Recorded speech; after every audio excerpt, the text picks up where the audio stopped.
எவ்வளோ கடையில யாரா உள்ள சாங்கானு போடுறா லைட்டானு போடுறா.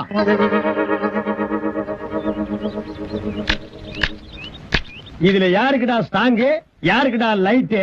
எனக்கு ஸ்டாங்கா போடுறா, இவனுக்கு லைட்டா குடுறான். ஸ்டாங்கு லைட்டு எந்த மேல என்னடா கேட்ட? டீ கேட்டுங்க. எப்படா கேட்ட? ஸ்டாங்கா ஒண்ணு குடுறா லைட்டா குடுறான்னு. படா நீ எவ்வளவுடா? 1.25 ரூபா. நீ குடுக்கிற 1.25 ரூபாய்க்கு என்ன எத்தனை தடவை டாப் போட்டு கூப்பிடுவ? அப்படியே கூப்பிட்டு பழக்கமாயி போச்சுங்க. என்னடா பழக்கம்? எங்க கலெக்டர் ஆபீஸ்ல போயிட்டே கலெக்டர் கூப்பிடு, இன்ஸ்பெக்டர் போயிட்டே இன்ஸ்பெக்டர் கூப்பிடு, மந்திரி போயிட்டே மந்திரி கூப்பிடுறியாடா? நாயே, இது டீ கடைன்னு காட்டி பரவாயில்ல. கசாப் கடையில போய் எனக்கு தலைய போடுறா, அவனுக்கு 2 காலை போடுறான்னா என்னடா ஆவீங்க? முந்த மாத்தாண்டா போவீங்க நாயங்களா. இனிமே நாட்டுல எது கேட்டாலும் மரியாதையா கேட்டு பழகுங்கடா. என்ன வாழைப்பழம் வேணும்னா எப்படி வாழைப்பழம் கொடுக்க சாருங்க, கத்திரிக்காய் வேணும்னா கத்திரிக்காய் கொடுக்க சாருங்க.